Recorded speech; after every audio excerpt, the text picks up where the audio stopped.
বাচ্চা কই রাখেন বাচ্চা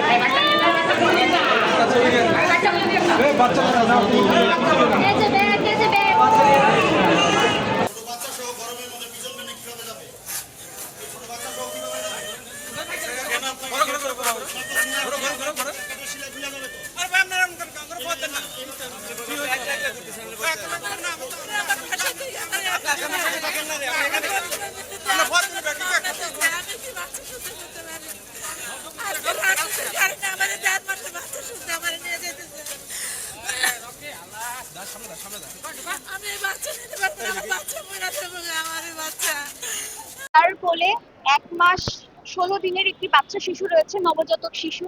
সেই শিশুকে সহ বিজ্ঞ আদালতে আজকে আমরা বিজ্ঞ আদালতে বলেছিলাম যে তার যেহেতু সিজার করে বাচ্চাটা হয়েছে, তার ক্ষত এখনো শুকায়নি, তাকে প্রতিনিয়ত ফলো আপে রাখতে হচ্ছে।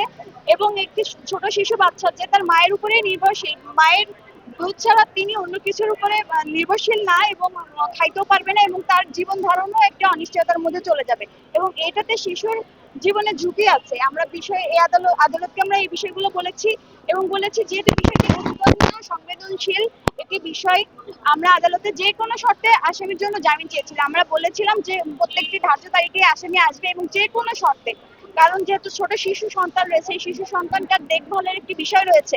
এখন বর্তমান যে পরিস্থিতি, দেশের পরিস্থিতি এবং যে আবহাওয়া এবং যে হামের উপক্রম দেখা যাচ্ছে এবং বিভিন্ন ধরনের সমস্যা রয়েছে, এগুলোর মধ্যে এত ছোট একটি শিশু, তাকে এই মা জেলখানায় নিয়ে গেলে এই শিশুটা কিভাবে বেড়ে উঠবে, কিংবা যদি নাও নিয়ে যায় বাইরে রাখে, তাহলে এই শিশুটা দেখভাল কে করবে? একটি অনিশ্চয়তা মা এবং শিশুর জন্য। আমরা বিজ্ঞ আদালতে এই মানবিক দিকটা বিবেচনা করে জামিনের জন্য প্রার্থনা করেছিলাম, কিন্তু বিজ্ঞ আদালত পরবর্তীতে নামঞ্জুর করে।